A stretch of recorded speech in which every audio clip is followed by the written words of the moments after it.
Alright guys, it's me Mario again to show you through the end time dungeons. One second. Alright, so yeah, I want to show you perspectives from both, or I should say all four. Healer, range, and everybody basically. I think I forgot to put the range in here, but I'll explain the battle. Alright, this is Bane Bloodhoof, I believe. He has some quick tricks up his sleeve. Alright, little quick trick here. You can use charge if you're on different platforms, so keep note of that. Intercept as well. Main Bloodhoof is a heavy hitter, so healers be aware. Once you enter the lava, you will get a debuff for magma damage. At the same time, you'll get a buff for more fire damage once hitting with melee attacks. Main Bloodhoof will once in a while throw a totem at you, which will knock you back. But this totem can be thrown back at him, stun him for 6 seconds, such as that right there. As you see a little spin on his head, someone got hit and someone threw it back. Be careful, you actually gotta aim for it. Now for melee DPS, alright, first off, range, because the range is more likely going to get hit off first. He's going to do a heroic leap, like that, onto some DPS, or anybody at all. It's random target. And he'll break the platform that they are on. From here, alright, make sure, since he was in the lava a long time, so are you, you got a huge debuff, as well as he's got a huge buff and debuff, but you're going to take heavy damage. My mistake here was I forgot about that. Let's go, so I forgot to pop off my trinkets, so he did a 44k hit, which of course ended in that. But of course, I get rebirth to the other side. Good for me. And this is where rangers have the advice here. Go on separate platforms. If one falls off, the other one can catch up. Alright? Especially for a warlock, because the warlock will have a demonic portal on one side and not the other. Be safe on either side. Now, as for a healer... On my balance for the week? On my mage? Fuck! Dude. Alright, so basically MeleeDPS, what MeleeDPS want to do is that when he gets hit by fire, let's go, and you get hit by fire, you're going to have a buff and he's not a debuff. So this is where you burst out on him, and that's why I'm on top of the charts for a little while there. Because I'm bursting out with my buff and debuff combo here. So he's getting hit heavy with the melee hits. This is great, you know. So this will make the battle of like basically a minute, from like possible 3 minutes to like just 1 minute or less. This is tiresome. So basically, yeah, that's how it's done. Now, as for a healer, healer be preferred to be on a different platform than the other range. And always constantly pay attention to the tank, because the tank's going to take damage. But pay attention to that random player that gets knocked back. He's going to be the magma, and he's going to be hurt hard. So yeah. And once this happens, try to go for an AoE. So like Wild Growth or Trinklezy for me, for like maybe a Pally. The cast time, Holy Radiance. That's right, cast time, Holy Radiance. This Holy Radiance is debuffed. Turtle. So yeah, just basically continue the heals. It's not too hard, just as long as if someone can get that stun off of him, it'll make your healing a lot easier. And you're more likely to get the axe most of the time. Now 1 second.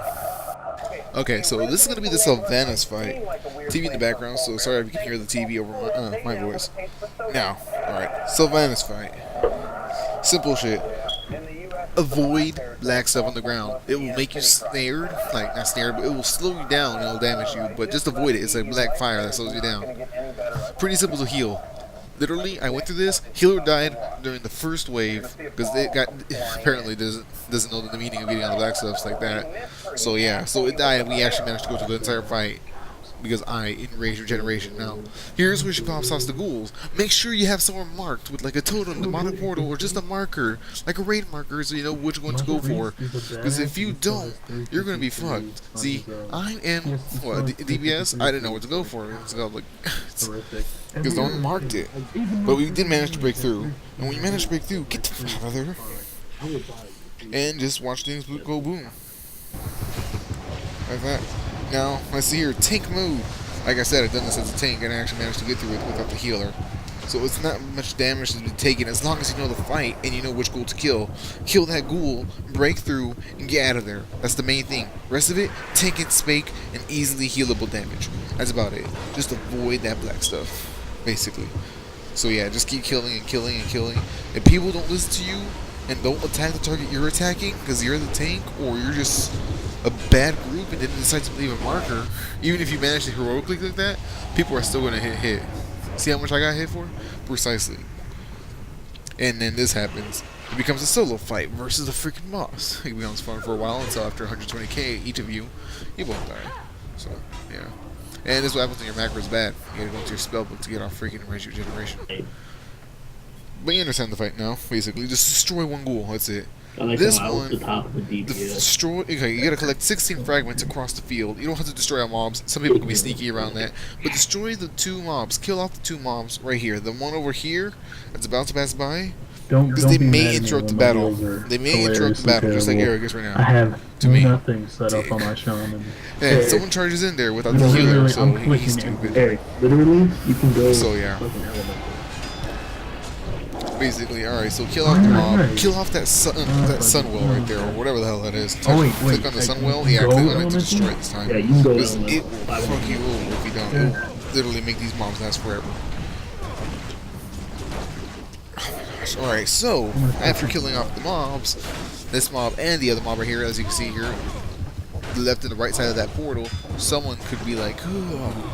Do you know why this hunter is legit as fuck? Alright, so, give it a sec. Because here, The mobs are fairly easy, just as long as... So basically, yeah. Mount up, get up, and start running around getting those fragments right there. 16 pieces. Someone can do it solo, as long as someone's not stupid and follows you. Catches them. Alright, so this is the Jaina fight. Warrior or flick this. Anybody else? I don't know how you medicate, just medicate. I haven't taken much as other classes. Probably the prop alley as most. You're going to want to interrupt this and watch out for detonators on the floor. Detonators should be stepped on, more likely, preferably by the tank. If the tank does not say it, you got to step on it. If you do not step on it and it detonates, everyone's going to take 95k damage. It's either that or you take 50k. Frost blades, avoid those. Whatever this is, interrupt it. Frost volley, I think, as I recall. Those are frost volleys. Try to interrupt those. I couldn't because I was frozen because I had charged into the frost blades. Derpy, derp, derp. But as a healer, if you get hit, just like the other person that got hit, you're going to screw with the team by being hit by your big damage and being sunk for 5 seconds. So please, ranged and healers and anybody else, just avoid this, especially the healer. Eric, you're being gross. And just basically, yes. So she's going to blink somewhere else, so the warrior's going to catch up, the melee's going to catch up, range might be fine. Healer, if she's way in the back to avoid damage and stuff like that, it may be a little difficult, so make sure to catch up with the group when she's continuously blinking around like that. So, and that's why I told you to get rid of the mobs, because you can blink into the mob, so careful. Now, as for this is a little complicated here. This is the mobs before Tyrande. So Jaina was a spellcaster, and now that Fire Frostbolt person. Now this is Tyrande's mobs, and these are a little complicated because you got to get the mobs into the moonlight, or else they're pretty much unkillable, even though the health's like only 70k, because they take 90% reduced damage from everything. And now, even with people bursting on them in the dark, it will take forever to kill them, and they do pretty decent deeps to kill you off as well. So please, don't attack them and let the friggin' tank gain threat. Do not attack these unless you're in the moonlight, gaining threat into the moonlight. If not, just let the tank get threat until they're in the moonlight, then destroy them. Please. It's annoying to die to these. When all you can do as a tank is just probably do a few swings, everyone else is still deeping like crazy, and you lose threat, that gets annoying. And then you lose before you even get to the boss. Now this will pursue for a couple of minutes until, like, you know, all the mobs are destroyed. Once all the mobs are destroyed, that's when Tyrande will be available to destroy.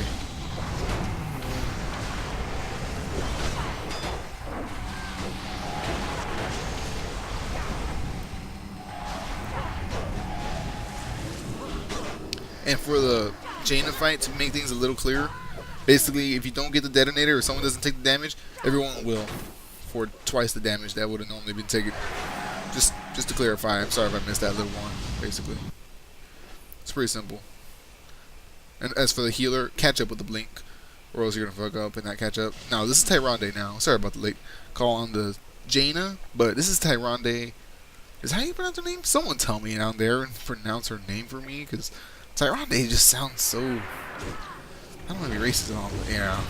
Alright, now she's going to pop off stuff. Okay, she's going to pop off some Stardust. And no, it won't give you money if you go to a vendor. Pokemon reference. It will hit everybody for 20k or so. So it's best to interrupt it. I kind of failed because, well, I was kind of distracted. But yeah, so you want to interrupt those. It's pretty easy. Anybody should do it. If you're a Fury or Frost DK, I don't care who. Somebody interrupt that.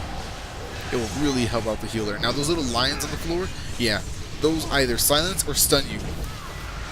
depending on what you just cast, and they'll diverge into 3 lines. So get hit by that, and you're melee, you're stunned. You get hit by that, and you're a caster, you're silenced. So yeah, it pretty much Fs up your DPS and hits you for a hard amount of damage. Around this time, around 30% health, she'll start to do Tears of Illusion, or let's go, yeah, which will do massive more damage during the whole time to everybody. So healer, be prepared for this. AoE, heal, anything you can heal. Pop of a cooldown, small one here and there, because you want to save your cooldowns for the end boss, this one. Now this boss is very fun. Beyond all reason, it's freaking fun as hell. It's almost impossible to lose in. Why? Look at this. Beginning of the fight, I pop all my cooldowns already. Oh, amazing. Why would you do that? Because this battle, see the hourglasses right there? Someone in the back. He tore us from the controller. Ooh. Yeah, I know. I'm already there. Alright, those hourglasses right there, reset time. You see the hourglass in the back right there? Yeah, someone's going to be near that. Recommendedly, a ranged DPS. If not, healer's got to run back and forth. Someone's going to tap it like every 50 seconds or so when our cooldowns are run out. Because he took a snapshot. So all our cooldowns will be back again. Precisely, so don't waste your cooldowns. He takes a snapshot, pop up your cooldowns, it'll reverse. And that was just tank point of view. I wish I could show you the Fury point of view, but I forgot to record that. My bad. Now here is Durid. Just imagine infinite trees. Alright? Basically, look at this. Alright, and let me show you a little something fun here. During the first round, obviously there's no buff because the hourglass has not been given. But there is a huge haste increase once that hourglass has been activated. So just keep everyone heal. Just keep rejuvenation on everybody. Just keep, you know, life bloom on the tank. Simple heals. You know, regrowth and everything. The guy indicated the clock. Or you could just go on 50 seconds and look at your clock in the bottom upper right. It will reverse us, literally like a videotape. And now we have 40% more haste, or 50%. We have a lot more haste. To the point where like we're running around like little crazy munchkins. And this looks like it's sped up a bit, right? Not at all, sir. Look at that. Look at those numbers. Look at all that green. This is how easy that fight is. I'm pretty sure there's going to be an achievement for defeating him without using the hourglasses. But until then, right now, I'm having fun. That's my Durid. So yeah, pretty simple fight at the end boss. Not that hard. Not that hard at all. Just avoid that like you would regularly avoid anything you would in a regular dungeon. Obviously, because those things hurt you. So yeah, that's it for today. The other dungeons have not been released yet. Hopefully this Tuesday they'll have a server restart and fix all the bugs we have seen or reported so far. And we'll get to the next dungeon. So subscribe, rate, and comment. Later.